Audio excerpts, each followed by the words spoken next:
I'm standing in front of what, if the permitting documents are to be believed, is soon to be the largest Tesla semi-charging station in the world. And you might think I'm in California or maybe Texas. I'm not. I'm in Charlotte, North Carolina. Let's get into it.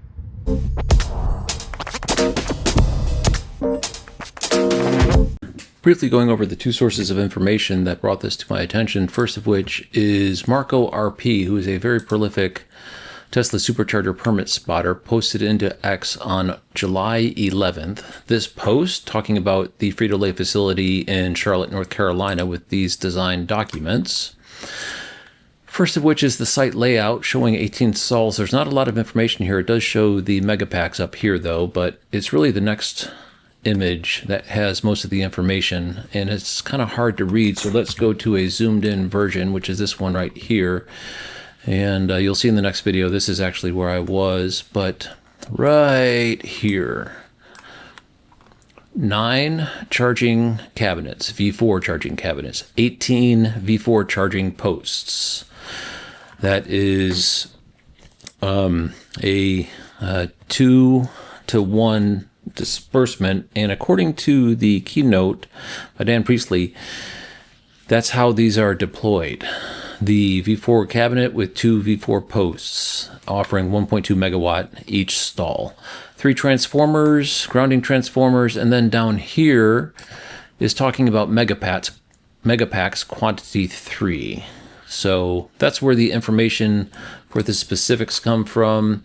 Obviously the address is over here, and that's exactly where I was. I was standing right here on the street.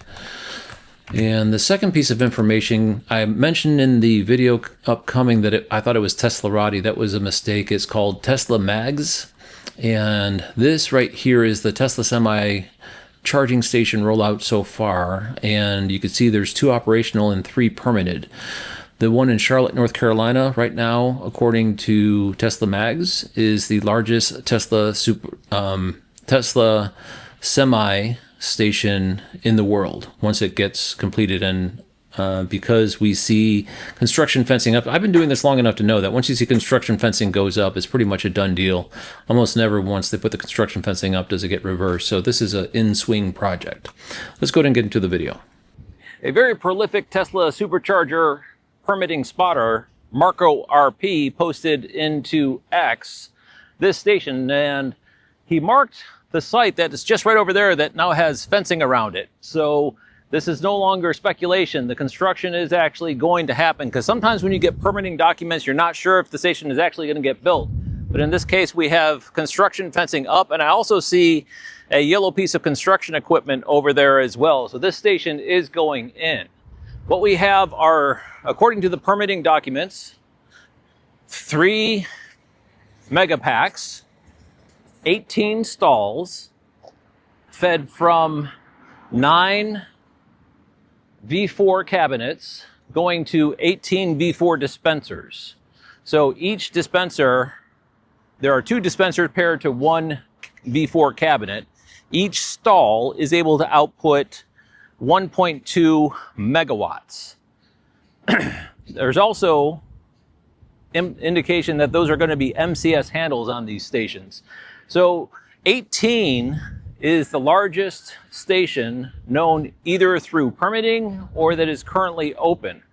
And there's I think it's a Teslarati article, and I'll post it up here just so everyone can see where I'm sourcing this information from, where they have all the known Tesla semi-charging sites in the world that are either open or spotted under permitting. And this one here, from the ones that are currently known, will be the largest at 18 stalls. Now, there's a lot of speculation about why here. My personal opinion is there's really nothing unique about this location. This has just happened to be spotted. I think these are going to be going in all over the country, and this is just one of the first ones that happened to be spotted. So I don't think this is like a unique location. I think this is just one of the first ones that has actually been spotted. Kyle Connor at the ACT Expo was able to see the keynote address from the Tesla Semi executive who leads the Tesla Semi effort, Dan Priestley. And he mentioned that sites like this that are on the property of customers is going to be common, but they're also putting in, I think it's 46 public locations around the United States as well. So people who purchase a Tesla Semi, if they're not able to do the investment that Frito Lay is doing here, then, by the way, I should have mentioned, this is a Frito Lay facility. If they're not able to do that, then at least they'll have some public charging stations available to them. And according to Dan Priestley, those stations are under construction, at least to some extent. He said in 2025, we should see the first station start to open, and more as we push into 2026. So there's kind of like a map behind, while he's speaking at the keynote, of a bunch of little spotlights coming up off the map, or laser beams, however you want to describe it.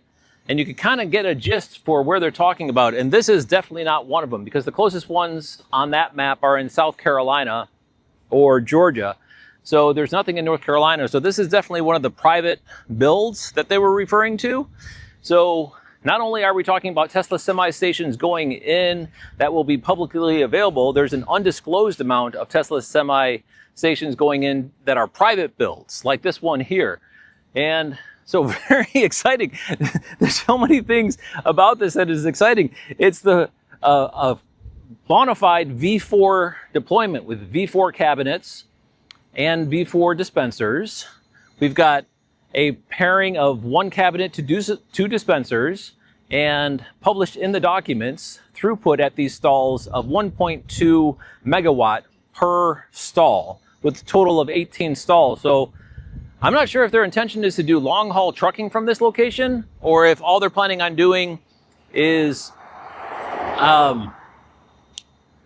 servicing deliveries around here.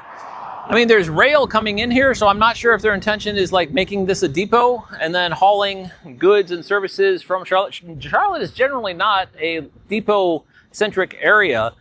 There is closer to the mountains of Western North Carolina, Greenville, South Carolina, which is a little bit more depot-friendly. I mean, I guess we do have our claim to fame being close to the airport here and whatnot. All things combined, it's not that prominent of a location, and that's really what I'm getting at. I don't think this is going to be unique. I think this is just unique because it has been spotted first. But I think there's lots of these private builds out there, and probably because they're being put onto private land, it's a little bit harder to spot the permitting, if I had to guess. Okay, I cracked the drone out. It is a little bit windy, so the gimbal is a little bit hard to hold on, but let's see if we can do the gimbaling on the drone and walk the site just a little bit. I'm going to stay on public land here, but couple of quotes from Dan Priestley I wanted to call out, one of which is, these stations are known as behind the fence. And obviously that's what we got here. There's a gate and a barbed wire fence. We're putting charging where trucks already operate. These are talking about the public stations. In some cases, at truck stops that you probably already frequent on a regular basis, we aim to offer the lowest cost, this is important, the lowest cost energy to ensure significantly lower costs than diesel. This is key, according to him. And in order for the semi program to take off, the increased cost for the vehicle has to be offset by lower fuel and duty cycle costs. And that's really the play. So having what they were talking about, 12 cents per kilowatt hour for commercial energy being dispensed in areas like this, and also at the truck stops that are public, was going to be a distinguishing element for what they were going to be offering. According to Dan Priestley, a key component of the Tesla Semi process. And once again, we are at a private build here in Charlotte, North Carolina. There's also going to be public builds.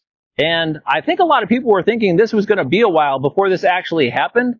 But no, I mean, I'm going to fire up the drone and kind of cut some of those in. We've got construction occurring right where Marco RP said it was going to occur. Anyway, very exciting times here at Charlotte, North Carolina. I don't know if anyone else can feel the excitement, but Tesla is definitely kicking it. They did the Diner, they did the Oasis, they did the New Jersey 32 stalls back to back.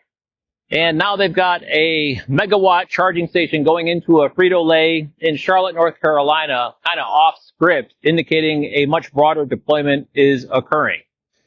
Anyway, thanks for watching.